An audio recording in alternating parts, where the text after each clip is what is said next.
오늘의 성경 말씀은 마가복음 1장 7절 8절 말씀입니다. 그가 전파하여 이르되 나보다 능력 많으신 이가 내 뒤에 오시나니 나는 굽혀 그의 신발끈을 풀기도 감당하지 못하겠노라. 나는 너희에게 물로 세례를 베풀었거니와 그는 너희에게 성령으로 세례를 베푸시리라. 아멘.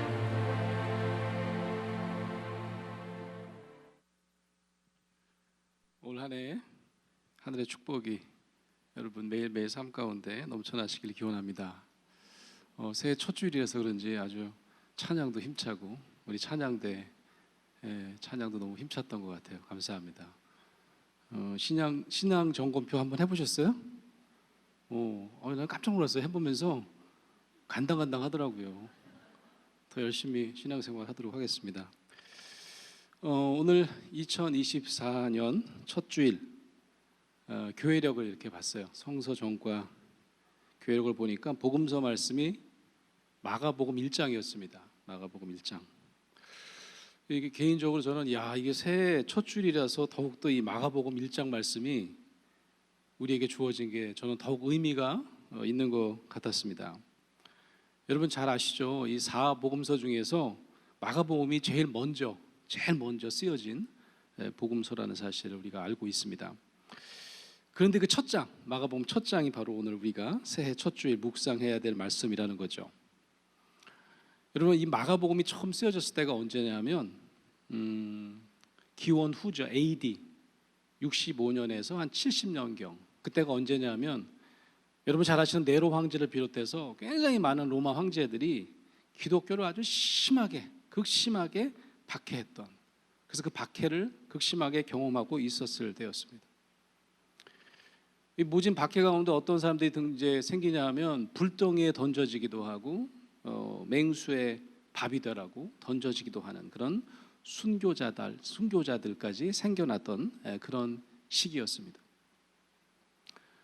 이 마가복음을 기록한 사람이 이제 마가라고 우리가 생각할 수도 있고 연세로 보면 마가가 아닐 수도 있나? 근데 마가복음 기자라고 하죠. 우리가 마가복음 기록자가 이 고통 가운데 이 하루하루를 견뎌내고 있는 동료 기독교인들의 이 사기를 진작하기 위해서라도 이미 40년 전에 똑같은 고난을 당하셨던, 온갖 순환과 십자가 죽임을 당하기까지 아주 당당하게 사역하셨던 예수님의 아주 영웅적인 모습을 당시 신도들에게 좀 그대로 보여줘야 되겠다라는 의도로 급하게 이 마가복음서를 써내려갔던 겁니다.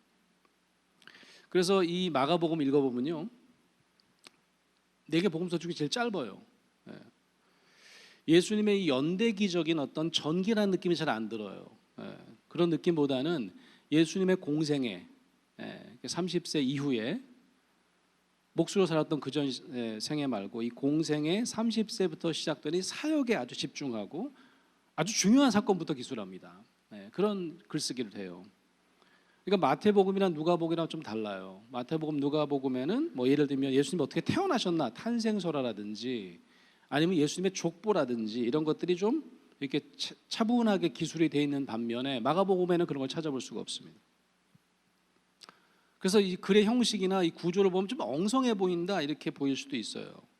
하지만 이 연대기적 글쓰기보다 이런 어떤 하이라이트를 쓴 작품이 더욱 유익한 점이 있습니다. 여러분 드라마 좋아하십니까? 드라마 시리즈로 막 하는 거 있잖아요. 요즘부터 16부작을 많이 하던데 옛날에는 놓치면 참 힘들었는데 재방송을 이렇게 찾아보기나 했는데 요즘엔 참 괜찮죠. 넷플릭스 같은 데 가면 이제 정주행할 수 있습니다. 정주행이 뭔지 아세요? 일부부터 그냥 내리 그냥 한 이틀 잡고 밥만 먹어가면서 이제 보는 거죠. 이런 걸 정주행이라고 하는데 요즘에 젊은 친구들은요 이런 거 하지 않아요. 저희 이 자녀들 보니까 요즘 소위 MZ 세대들은 어떻게 그걸 다 봐? 그래서 뭘 보냐면 유튜브에 하이라이트 유튜브가 있습니다. 요약본이 있어요. 나 지금 말이 안 되더라. 아니 시리즈를 봐야지 왜 요약을 봐? 그랬더니 아니 언제 그걸 다 보고 있어요. 요약본 보면 스토리가 쫙 꿰진대요.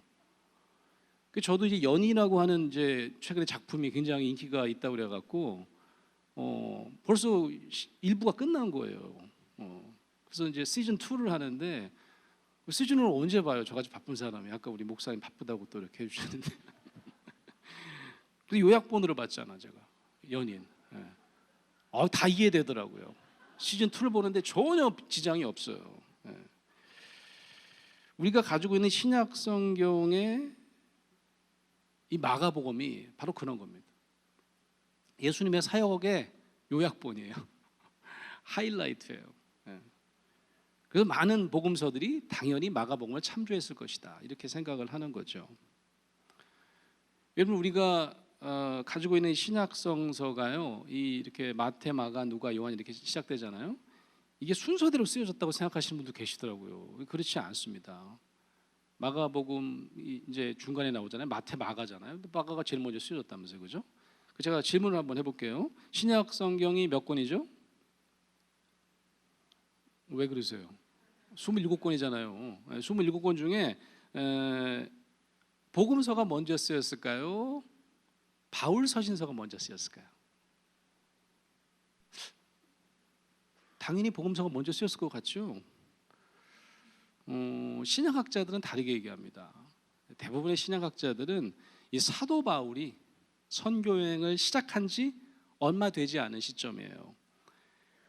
AD 아까 65에서 70년 정도의 마가복음이 쓰였다고 그러는데 한 AD 한 50년쯤에 예수님이 돌아가신 다음에 한 20년 정도 지난 다음에 데살로니가 교회에 보낸 서신이나 갈라디아 교회에 보낸 서신이 가장 먼저 기록됐을 것이다 이렇게 추측합니다. 그러니까 복음서보다 서신서가 먼저 나온 거죠, 그죠? 그런데 이 예수님과 함께 살아생전에는 사역한 적이 전혀 없어요, 사도 바울은. 그러다 보니까 이 사도 바울이 보낸 서신에는 예수님의 지상 사역에 대해서는 할 말이 별로 없었습니다. 왜냐하면 같이 살지 않았으니까, 같이 따라다니지 않았잖아요. 그래서 자신이 개척한 이 교회의 신자들에게 보냈던 이 편지에는 주로 어떤 내용이 나올까요? 주로 부활하신 그리스도, 그리고 그리스도를 향한, 또 그리스도를 통한 하나님의 무한한 사랑, 특별히 이방인들을 향한 구원 사역에 주된 관심이 있을 수밖에 없었습니다. 그가 그렇게 예수와 함께 사역하지 않았기 때문이죠. 마가복음은 그로부터 한 15년 정도가 지난 다음에 처음으로 지상에서의 예수님의 사역에 대해서 소개하는 첫 번째 글을 쓰게 된 것입니다. 바울 서신과 분명히 차이가 있겠죠. 어떤 차이가 있을까요? 예수님께서 이미 부활하셨기 때문에 하늘 올라가서 하나님의 아들이 된 것이 아니고 이미 지상에서의 삶부터 한 인간으로만 산 것이 아니라 하나님의 아들로 사셨다는 그런 강력한 증거를 마가복음은 기술하기 시작합니다. 살아생전부터 하나님의 아들이셨다 이거죠. 그런 관점에서 신약학자들은 뭐라고 얘기하느냐, 마가복음이야말로 부활의 빛을 저 부활하신 이후에 천국 하늘에만 비추는 것이 아니라 부활의 빛을 예수님의 지상 생활에 처음으로 조망한 책이다 라고 높이 평가하는 거죠. 여러분, 이 마가복음이 제가 총 16장이라고 했잖아요. 16장 중에 오늘은 이제 우리 1장을 봅니다, 그죠? 근데 1장이 참 중요합니다. 좀 전에 제가 말씀드렸잖아요.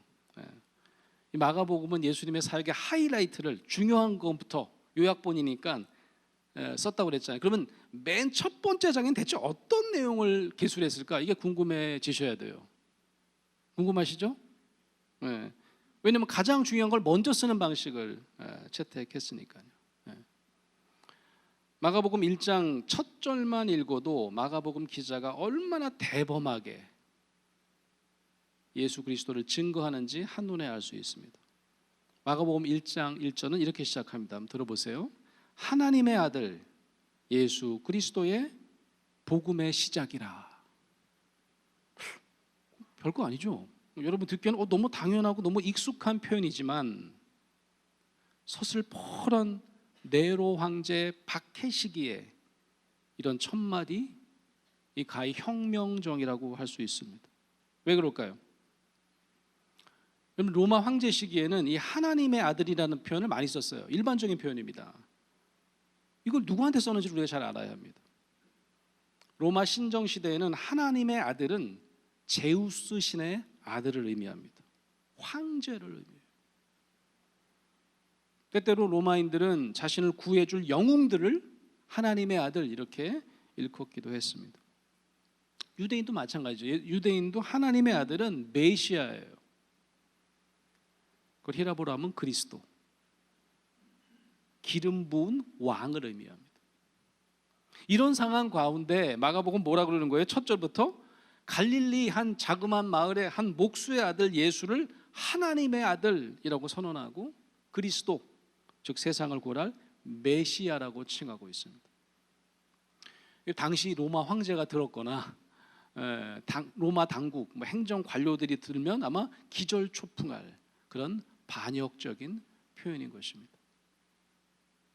여러분, 예수는 이름이에요. 예수라는 이름은 우리로 따지면 뭐 철수, 영희 뭐 이런 것처럼, 영철이 뭐 이런 것처럼 좀 흔히 들을 수 있을 만한 유대인들의 이름이었습니다. 예수님 당시 사셨던 당시의 역사가죠. 조세푸스의 작품 등을 보면 그때 당시에 이제 그 작품을 썼던 조세푸스의 작품을 보면 예수라는 이름을 가진 등장인물이 한 20명 정도 등장해요. 그 역사가의 기술 가운데 꽤 흔한 이름인 걸 알 수 있습니다. 그런데 이 예수님 사건이 이제 십자가 사건이 있은 다음에 기독교인들이 갑자기 막 그냥 불어나고 막 성령 운동이 일어나고 이렇게 로마가 박해해야 될 만큼 큰 뜨거운 예수 운동을 일으키는 집단이 되기 시작합니다. 그러니까 유대인들이 자기가 자주 썼던 예수라는 이름을 기피하기 시작했대요. 왜 그럴까요? 이 갈릴리 출신의 예수의 이 그 이름이 어떻게 이제 전달이 되면 유대교에서는 유대교를 파괴한 자인 거예요. 이단자인 거예요. 갑자기 유대교에서 자신만의 어떤 운동을 일으키는 어떤 시초 인물이다 이렇게 해서 그 다음부터는 자기 자식 이름을 예수라고 붙이지 않았다는 거예요. 그래서 역사가들이 보면 1세기 말부터는 예수라는 이름이 아예 문헌에서 완전히 사라져 버렸다라고 그래요. 그렇게 흔한 이름이었는데 이제 누구만 남은 거예요? 우리 예수 그리스도만 남은 거죠. 좀 아이러니죠, 그죠? 또 그게 또 하나님의 뜻인 것 같기도 하고. 자, 한편 이 마가복음 1장에는 처음부터 어떤 얘기가 나오느냐? 또 다른 인물이 등장합니다. 요한이 등장합니다. 우리는 어떻게 이 요한을 부르냐 하면 예수님께 세례를 베푼이라고 해서 세례 요한 이렇게 하지 않습니까? 그러니까 나중에 이제 사도 요한, 이제 제자 요한도 있지만 이 세례 요한, 이 요한 좀 구별하려고 하는 의미도 있죠. 세례 요한이 더 익숙하실 거예요. 그런데요, 유대인들은요, 유대교에서는 요한의 이름 앞에 세례란 말을 붙이지 않습니다. 유대인들은 뭐라고 부르느냐? 선지자 요한, 예언자 요한 이런 명칭이 훨씬 더 익숙한 거예요. 왜 그럴까요? 이 유대인들이요, 요한을 굉장히 좋아했어요.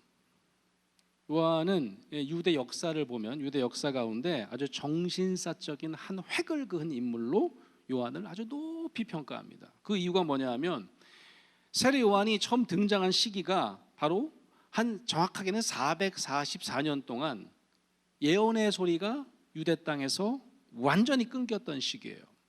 예언의 소리라는 게 뭐냐? 체제를 비판하는 소리를 하지 않는 거예요. 질서에 반하는 얘기를 하지 않는 거예요. 아무도 그런 얘기를 하지 않는 거예요. 실로 오래간만에 개혁적인 목소리를 내는 선지자가 등장했는데 그의 이름이 바로 요한이었다라고 하는 겁니다. 바벨론 포로기 이후에 유대교는 철저하게 우리가 잘 알다시피 제사장 중심의 율법적인 종교로 조직화되어 가기 시작했습니다. 우리가 읽고 있는 이 구약 성경도 대부분 그런 상황에서 저술되었어요. 굉장히 철저하게 제사장 중심의 율법적 종교. 아무도 이제 딴소리를 못하던 444년의 기간이 지난 다음에 오랜 침묵을 깨고 요한이 기존 질서를 비판하는 예언자의 목소리를 내기 시작했기 때문에 유대인들은 선지자 요한이라고 부르는 것을 주저하지 않는 거죠.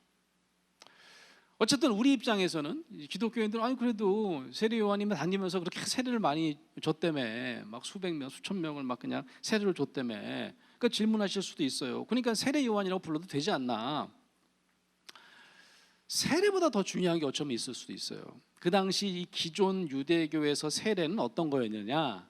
그냥 이방인들이 개종을 할 때 하는 의식적인 절차였어요. 유대인이 되고자 하면 할례도 해야 되고 세례도 받아야 되는 거예요. 하지만 세례 요한이 베풀었던 세례는 많이 달랐습니다. 그럼 무슨 선포를 하면서 세례를 줬냐 하면 하나님 나라가 가까이 왔다, 하나님 나라에 대한 도래, 그리고 회개하라 라고 하는 강력한 선포와 함께 세례를 베풀었기 때문입니다. 세례는 더 이상 의식적인 절차가 아니었던 거죠. 그 전에 누구나 세례를 지금 베풀고 있었어요. 근데 세례 요한의 세례는 뭐가 달랐는지 우리가 알아야 되는데, 마가복음 1장 5절에 보면 세례 요한의 세례의 성격을 잘 설명하고 있습니다. 자, 한번 읽어볼게요. 세례 요한이 광야에 이르러 죄사함을 받게 하는 회개 세례를 전파하니, 이렇게 얘기하고 있습니다. 이 회개라는 단어를 우리가 잘 알아야 돼요. 우리가 지금 흔히 쓰는 회개랑 좀 다른 의미의 회개입니다. 여기서 회개는 히라보로 여러분이 잘 아시는 메타노이아라고 하는 단어인데요, 이 메타노이아라고 하는 이 단어는 단순히 죄사함을 의미하는 단어가 아니에요. 여기 이제 화면에 보시면 이 메타노이아라고 하는 것을 잘 알려면 이 하마르티아라고 하는 죄라고 하는 단어를 잘 알아야 되는데, 이 히라보로 죄라는 단어는 뭐냐? 우리가 뭐 나쁜 짓을 저질렀다 이런 뜻이 아니에요. 관역에서 벗어났다라고 하는 겁니다. 관역이 뭘까요? 관역이 하나님이죠. 하나님께 향하는 삶이 아니면 그게 죄인 거예요. 그럼 회심, 회개, 메타노야는 뭐냐 하면 방향을 틀어서 하나님을 향해서 다시 관역을 집중한다, 그런 의미입니다. 하나님을 향한 삶으로 어떤 과격한 전환을 의미하는 게 바로 메타노이아라고 하는 단어입니다. 이 메타노이아를 선포하면서 메타노이아 하겠다는 사람에게 주어졌던 세례가 바로 세례 요한의 세례였던 거죠. 단순히 이방인들의 의식적인 개종 절차가 아니었다는 말씀입니다. 그런 의미에서는 이방인만 받아야 되는 절차가 아니었던 거예요. 모든 유대인들에게 필요한 하나님 나라에 대한 선포와 함께 주어졌던 절차였던 거죠. 우리가 그런 얘기를 가끔 하잖아요. 예수님이 왜 세례를 받으셨을까? 그것도 세례 요한한테 모양 빠지게. 죄도 안 졌는데 또 무슨 회개를 하실 게 있나 예수님이? 뭐 목수할 때 죄 많이 지셨나? 이런 생각을 하잖아요. 이게 다 어떤 우리가 오해 때문에 일어나는 거냐면 이 메타노이아라는 단어를 오해하는 거죠. 이게 뭐 죄 지은 사람이 죄 고백하는 거라고 생각하니까, 예수님도 하나님으로 향한 전적인 전환, 그런 의미에서는 메타노이아가 절실하게 필요했던 분이었습니다. 더 이상 이제 인간 예수, 목수로서의 삶이 아니라 하나님을 향한 거룩한 사역자, 메시아로서의 삶으로서의 대전환이 필요했던 거죠.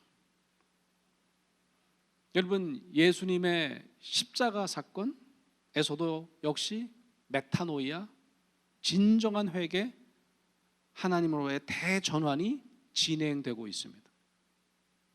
여러분 아시죠? 겟세마네 동산에서의 그의 고백, 나의 뜻대로 마옵시고 아버지의 뜻대로 하옵소서. 메타노이아예요. 마지막 십자가 도상에서 나의 영혼을 다른 사람이 아니고 아버지께 의탁하나이다. 그의 마지막 외침도 바로 메타노이아, 회개의 완성입니다. 그런 의미에서 우리의 회개, 메타노이아는 절대로 단회적인 사건이 아닙니다. 딱 한 번만 이루어지면 되는 사건이 아니에요. 오히려 평생에 걸친 결단과 지속적인 하나님을 향한 사역을 끝까지 실천해 나가는 진행형인 것입니다. 이렇게 세례 요한의 세례는 분명히 개혁적인 그런 측면이 있는 세례였습니다. 여러분, 복음서를 읽다 보면요, 예수님을 따르는 제자와 또 세례 요한을 따르는 제자가 따로따로 존재했던 것을 알 수 있어요. 복음서에 보면 예수님의 제자들이 세례 요한의 제자들의 얘기를 가끔 전하는 경우가 있습니다. 당시 세례 요한도 예수님처럼 하나님 나라를 선포한 선지자로 여겨졌기 때문에 당연히 추종자가 많았던 거예요. 역사가들은 이 세례 요한을 따르는 무리들이 점점점 독립적인 종교로 발전을 해서 3세기까지 유지되었다라고 보고 있어요. 그러니까 당연히 3세기 동안 예수님을 따르는 무리들 그리고 기독교인들과 가끔 대립하거나 충돌하기도 했죠. 오늘 마가복음은 세례 요한이 자신을 어떻게 생각하는지를 잘 기록하고 있습니다. 세례 요한이 자신을 낮추어 예수님의 길을 미리 예비하는 사람으로 스스로를 정의하는 장면을 소개하고 있습니다. 7절 말씀입니다. 그가 전파하여 이르되 나보다 능력 많으신 이가 내 뒤에 오시나니 나는 굽혀 그의 신발끈을 풀기도 감당하지 못하겠노라. 이렇게 겸손한 표현이 있을 수 있을까요? 좀 문학적인 표현이긴 한데 나는 그분의 신발끈을 풀 정도의 사람도 아니 된다는 말씀입니다. 다른 복음서인 마태복음 11장에 보면 예수님이 세례 요한을 평가하는 장면이 나와요. 예수님이 이제 세례 요한을 어떻게 말씀하시느냐? 예수님은 제자들에게 이렇게 얘기합니다. 여자가 낳은 자 중에, 그 모든 사람이란 뜻이죠. 여자가 안 낳은 사람이 어디 있겠어요? 남자가 낳는 경우는 없잖아요. 세례 요한보다 큰 자가 없느니라. 이런 칭찬을 하세요. 예수님께서 세례 요한을 이렇게 극찬하신 이유가 무엇일까? 당연하지 않습니까? 단순히 이렇게 자신을 낮추고 예수님을 높였으니까 기분 좋으셔서 과연 그 이유만 있었을까요? 저는 그런 의미만은 아닐 거라고 생각해요. 저는 마가복음 1장 말씀을 읽으면서 세례 요한이 자신과 예수님의 세례를 스스로 너무나 잘 구별했기 때문에 예수님은 그를 그렇게 높이 평가하신 것이 아닐까? 세례 요한은 마가복음 1장 8절에 자신이 베푸는 세례와 예수님의 세례를 간결하게 구별합니다. 아주 간단해요. 나는 너희에게 물로 세례를 베풀었거니와 그는, 예수님이죠, 너희에게 성령으로 세례를 베푸시리라. 이런 말씀을 하세요. 다소 좀 어려운 말씀인데 읽다 보면 금방 이해가 돼요.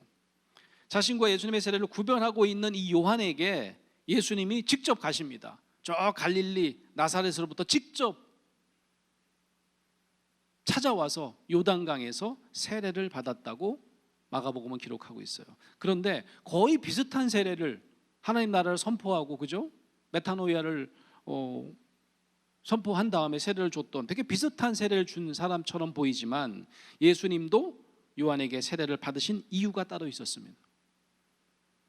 바로 자신이 이제는 공적인 사역을 하나님의 사람으로 살기 위해서는 성령의 이끄심을 간절히 기대하셨기 때문입니다. 예수님은 성령의 세례를 스스로 베푸시기 위해서 먼저 세례 요한을 찾아가십니다. 결국 마가복음 읽어보면 예수님의 세례는 아주 특별한 점이 발견됩니다. 여러분 잘 아시죠? 하늘 문이 열리고 성령이 비둘기같이 내려오시는 장면입니다. 마가복음은 이 장면을 1인칭으로 소개합니다. 10절 말씀입니다. 곧 물에서 올라오실새, 세례를 받고 올라오시자마자 하늘이 갈라짐과 성령이 비둘기같이 자기에게 내려오심을 보시더니, 요한에게도 아니고 구경하는 사람에게도 아니고 예수님 자신에게 내려오시는 것을 보십니다. 그리고 목소리가 들려요. 하늘로부터 소리가 나기를 너는 내 사랑하는 아들이라 내가 너를 기뻐하노라 하시니라. 여기서 너는 내 사랑하는 아들이라, 이 말씀은 시편 2편 7절에도 나오는데요, 왕의 등의식에 왕에게 선포하는 선언 말씀입니다. 유대 왕이 아니라 예수님은 이제 세상을 구원할 왕, 메시아 선포라고 할 수 있겠죠. 내가 너를 기뻐하노라, 이 말씀은요, 이사야서에 보면 42장 1절에 보면 예언자가 자신의 제자를 예언자로 임명할 때 선포하는 공식적인 말입니다. 예수님이 받은 세례는 그래서 단순히 죄사함을 받기 위한 회개의식, 이런 게 결단코 아니었습니다. 하나님의 사랑하는 아들, 메시아이자 예언자로서 새로운 출발을 알리는 그런 대관식 같은 거죠. 그런 사역식 같은 겁니다. 그런 안수식 같은 것이었습니다. 이전에 30년간 살았던 어떤 몫으로서의 어떤 예수가 아니라 하나님 나라의 사역을 시작하는 그리스도로 거듭나는 첫걸음을 뛰는 순간이었던 겁니다. 근데요, 잘 보시면 이때 갈릴리 예수는 그리스도로서의 사역의 삶을 그저 홀로 시작하는 것이 아닙니다. 혼자 하는 게 아니에요. 하나님의 영, 성령이 예수 그리스도의 공적인 사역의 출발점에서부터 함께 역사합니다. 그게 중요한 거죠. 요한에게 세례받은 직후 마가복음 기자는 12절에 이렇게 기록합니다. 성령이 곧 예수를 광야로 몰아내신지라. 세례받자마자 성령이 예수를 끌고 광야로 몰아내셨대요. 성령은 이제부터 예수 그리스도와 함께 다양한 사역을 합니다. 때로는 고난의 사역, 십자가의 사역의 길도 함께 길을 나서는 거죠. 이것이 바로 성령의 세례입니다. 만약 저와 여러분이 예수님이 받은 그 세례를 받은 것이라면 그 의식은 바로 우리를 광야로, 세상으로, 하지만 성령과 함께 떠나는 사역의 길로 이끄시는 의식인 것입니다. 여러분은 여러분의 세례를 기억하십니까? 여러분 세례 받으셨을 때 사진 기록 같은 거 다 있으세요? 이제 비교적 좀 이제 성인이 된 나이 받으신 분들은 당연히 이제 그 기록이 있으실 것 같아요. 근데 저는 있잖아요. 저는 이제 태어난 다음에 바로 다음 해인가에 받았대요. 제가 12월생인데 바로 그 다음에 받았다는데 굉장히 갓난 아기 때 받은 거죠. 기억이 전혀 없죠. 저는 당연히 기록이 좀 있어야 되는데 사진이 없어요. 그게 참 희한하더라고요. 그 부모님한테 아니 그렇게 교회 열심히 다니신 분인데 그게 중요한 사건인데 이렇게 사진을 안 찍어 놓으셨냐. 그때 이제 60년대니까 사진기가 있었을 때인데 말이죠. 없어요. 되게 짜증 나더라고요.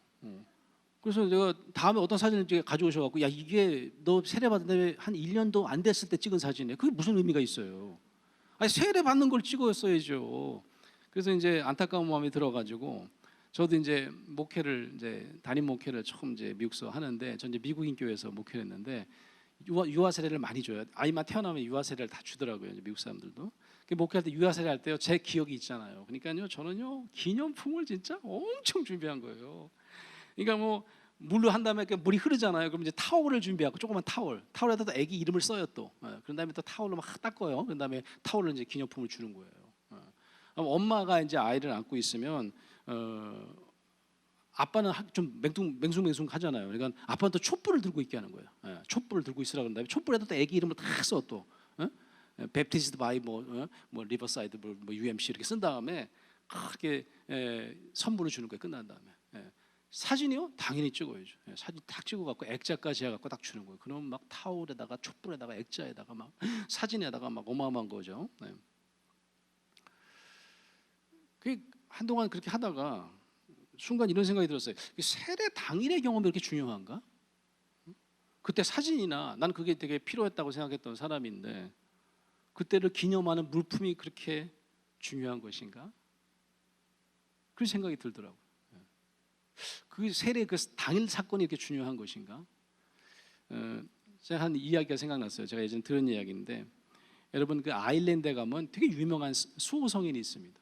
여러분 아실까요? 성 패트릭이라고 하는 분입니다. 성 패트릭 아마 사진도 많이 보시고 그랬을 텐데 이 아일랜드의 수호 성자 이 성 패트릭의 상징 중에 하나가 뭐냐면 십자가 지팡이에요. 십자가 지팡이. 그래서 이렇게 지팡이 요걸 그대로 만들어서 또 팔기도 하고 기념품을 그러는데 이 로마 가톨릭의 독실한 전도사였죠. 아일랜드에 이 독실한 이 성 패트릭에게 세례를 받고자 하는 사람이 줄을 섰다는 거죠. 많은 사람들에게 세례를 베풀었습니다. 그때마다 이 십자가 지팡이를 항상 갖고 다녔다는 거죠. 한 부족의 추장이 있었는데 추장이 내가 성 패트릭에게 내가 수레받고 싶습니다. 그래서 이제 세례를 하는데 이게 침례죠, 그죠? 나 강가에서 이제 침례를 하는데 3번 정도 이렇게 물에 이제 집어넣었다 뺐다 이제 하는 거죠. 침례를 다 했습니다. 그런 다음에 이제 추장이 걸어 나오는데 추장이 절뚝거리면서 걸어 나오는 거예요. 다리를 절면서 걸어 나오는데 보니까 발등에 아주 피멍이 든 거예요. 피를 막 흘리면서 나오는 거예요. 보니까 아니 어떻게 이렇게 물에 들어가기 전에 멀쩡했는데 나올 때 보니까 이렇게 피가 나느냐 그랬더니 이제 이 성 패트릭 이 성인이 이 세례 줄 때 이 지팡이로 이게 3번을 이렇게 찍은 거예요. 근데 당연히 이제 발을 찍은 게 아닌데 마침 또 발이 있었나 보죠. 이게 발을 3번이나 찍힌 거죠. 그러니까 막 피멍이 들어서 나온 거예요. 물었습니다. 아니 아프면 피해야지 왜 3번 다 그렇게 찍히고 있어? 한 번 찍혔으면 빼야지. 그런 다음에 왜 소리는 왜 안 지르고 꼭 참고 말이지. 내가 아야 그랬으면 당연히 이제 조심했을 텐데 그죠? 추장이 나와서 이렇게 답변했다는 거죠.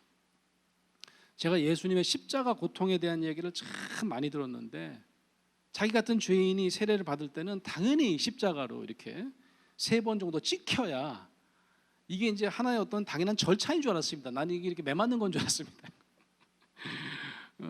되게 뭐 우습게 소리 같지만 실제로 있었던 일이라고 해요. 당시 사람들은 이 세례를 어쩌면 내가 그동안 죄를 많이 졌기 때문에 이걸 한 방에 씻어내는 가장 중요한 절차라고 생각했을 수도 있어요. 세례는 우리에게 고통을 주는 우리의 지난 과오를 질책하는 그런 절차가 절대 아닙니다.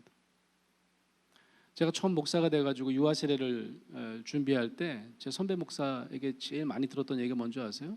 찬물로 하지 말라였어요. 얼마나 이렇게 교인을 그러니까 어떤 고객 우선주의죠. 찬물로 하면 깜짝 놀라니까 깨니까 미지근한 물로 하는데 또 너무 뜨겁지 않게 좀 뜨거운 물로 했다가 이제 예배 중간쯤 되면 식게 하려는 거 그거 참 맞추기도 쉽지 않아요. 그 정도로 피해를 안 주려고 하는 게 세례가 돼버렸는데 사실은 세례는 미래로 열려있는 의식입니다.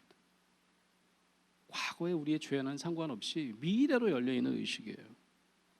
세례는 우리가 스스로 선택한 것 같지만 부모님이 저를 세례 주신 것 같지만 실은 삼위일체 하나님께서 친히 저와 여러분을 우리를 하나님 나라 사역으로 불러주신 미래로 향한 열린 사건입니다. 사랑하는 성도 여러분, 여러분이 그저 물로 주는 세례를 받으신 게 아님을 기억하시기 바랍니다. 저와 여러분이 받은 세례는 성령으로 받는 세례이어야 합니다. 그 성령 세례 과정은 바로 예수님께서 우리에게 그 예시를 보여주셨어요. 우리가 세례 받을 때, 저와 여러분이 세례 받을 때 하늘문이 열리고 우리에게 사랑하는 아들이라, 너는 내 사랑하는 딸이라 말씀하셨고 우리를 기뻐하신다고 말씀을 듣는 과정, 그리고 무엇보다 중요한 것은 바로 성령님의 인도하심을 경험하는 삶의 출발점이라는 사실입니다. 그래서 우리의 세례는 절대로 과거형이 아닙니다. 내가 언제 받았지, 그때 사진이 왜 없지, 그 중요한 게 아니에요. 세례 이후에 성령의 이끄시는 사역의 삶으로 연결되는 것, 현재 진행형인 것. 예수님의 세례도 십자가 도상까지 메타노이아가 연결됐던 것처럼 여전히 진행 중인 사건인 것입니다. 마가복음은 예수님께서 세례를 받으신 직후 성령에 이끌려 행하시는 사역을 현재 진행형으로 소개하고 있습니다. 마가복음 1장을 읽다 보면 그런 성령에게 이끌리신 사역의 과정을 아주 숨가쁘게 기록합니다. 광야에서 사탄의 유혹을 물리치시고 제자를 부르시고 회당에서 가르치시며 여러 사람들을 치유하시고 회복시키시는 사역을 이어가시는 장면을 차례로 소개하고 있습니다. 다소 길지만 이 마가복음 1장을 읽는 열쇠는 성령의 이끌림을 받아 예수님이 하신 주요 사역의 하이라이트를 주목하여 보는 것입니다. 우리 첫 번째 주일, 이 첫 번째 복음서 1장 말씀을 함께 드라마 바이블로 묵상하시겠습니다. 마가복음 제1장. 하나님의 아들 예수 그리스도의 복음의 시작이라. 선지자 이사야의 글에 보라, 내가 내 사자를 내 앞에 보내노니 그가 내 길을 준비하리라. 광야에 외치는 자의 소리가 있어 이르되 너희는 주의 길을 준비하라. 그의 오실 길을 곧게 하라. 기록된 것과 같이 세례 요한이 광야에 이르러 죄 사함을 받게 하는 회개의 세례를 전파하니 온 유대 지방과 예루살렘 사람이 다 나아가 자기 죄를 자복하고 요단강에서 그에게 세례를 받더라. 요한은 낙타털옷을 입고 허리에 가죽띠를 띠고 메뚜기와 석청을 먹더라. 그가 전파하여 이르되 나보다 능력 많으시니가 내 뒤에 오시나니 나는 굽혀 그의 신발끈을 풀기도 감당하지 못하겠노라. 나는 너희에게 물로 세례를 베풀었거니와 그는 너희에게 성령으로 세례를 베푸시리라.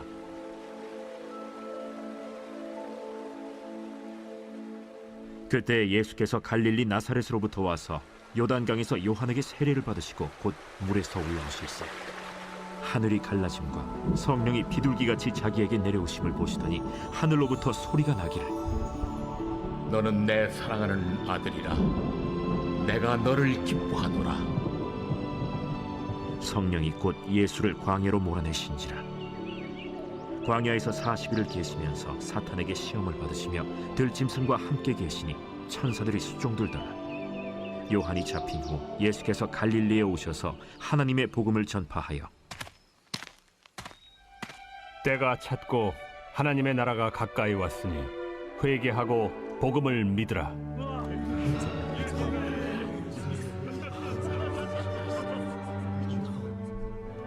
갈릴리 해변으로 지나가시다가 시몬과 그 형제 안드레가 바다에 그물 던지는 것을 보시니 그들은 어부라. 나를 따라오라. 내가 너희로 사람을 낚는 어부가 되게 하리라. 하시니 곧 그물을 버려두고 따르니라. 조금 더 가시다가 세베대의 아들 야고보와 그 형제 요한을 보시니 그들도 배에 있어 그물을 깁는데 곧 부르시니 그 아버지 세베대를 품꾼들과 함께 배에 버려두고 예수를 따라가니라. 그들이 가버나움에 들어가니라.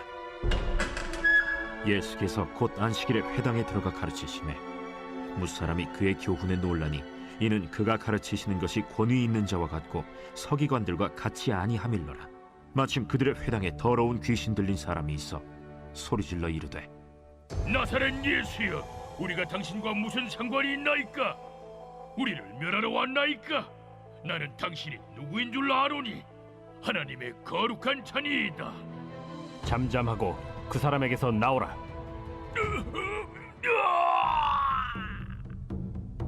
더러운 귀신이 그 사람에게 경련을 일으키고 큰 소리를 지르며 나오는지라. 다 놀라 서로 물어 이르되 이는 어찌미냐? 권위 있는 새 교훈이로다. 더러운 귀신들에게 명한즉 순종하는도다. 예수의 소문이 곧 온 갈릴리 사방에 퍼지더라. 회당에서 나와 곧 야고보와 요한과 함께 시몬과 안드레의 집에 들어가시니 시몬의 장모가 열병으로 누워 있는지라. 사람들이 곧 그 여자에 대하여 예수께 여짜온대 나아가사 그 손을 잡아 일으키시니 열병이 떠나고 여자가 그들에게 수종드니라. 저물어 해질 때에 모든 병자와 귀신 들린 자를 예수께 데려오니 온 동네가 그 문 앞에 모였더라. 예수께서 각종 병이 든 많은 사람을 고치시며 많은 귀신을 내쫓으시되 귀신이 자기를 알므로 그 말하는 것을 허락하지 아니하시니라. 새벽 아직도 밝기 전에 예수께서 일어나 나가 한적한 곳으로 가사 거기서 기도하시더니 시몬과 및 그와 함께 있는 자들이 예수의 뒤를 따라가 만나서 이르되 모든 사람이 주를 찾나이다. 우리가 다른 가까운 마을들로 가자. 거기서도 전도하리니 내가 이를 위하여 왔노라. 이에 온 갈릴리에 다니시며 그들의 여러 회당에서 전도하시고 또 귀신들을 내쫓으시더라. 한 나병 환자가 예수께 와서 꿇어 엎드려 간구하여 이르되 원하시면 저를 깨끗하게 하실 수 있나이다. 예수께서 불쌍히 여기사 손을 내밀어 그에게 대시며 내가 원하노니 깨끗함을 받으라. 곧 나병이 그 사람에게서 떠나가고 깨끗하여진지라. 곧 보내시며 엄히 경고하사 삼가 아무에게 아무 말도 하지 말고 가서 내 몸을 제사장에게 보이고 네가 깨끗하게 되었으니 모세가 명한 것을 드려 그들에게 입증하라. 그러나 그 사람이 나가서 이 일을 많이 전파하여 널리 퍼지게 하니 그러므로 예수께서 다시는 드러나게 동네에 들어가지 못하시고 오직 바깥 한적한 곳에 계셨으나 사방에서 사람들이 그에게로 나오더라.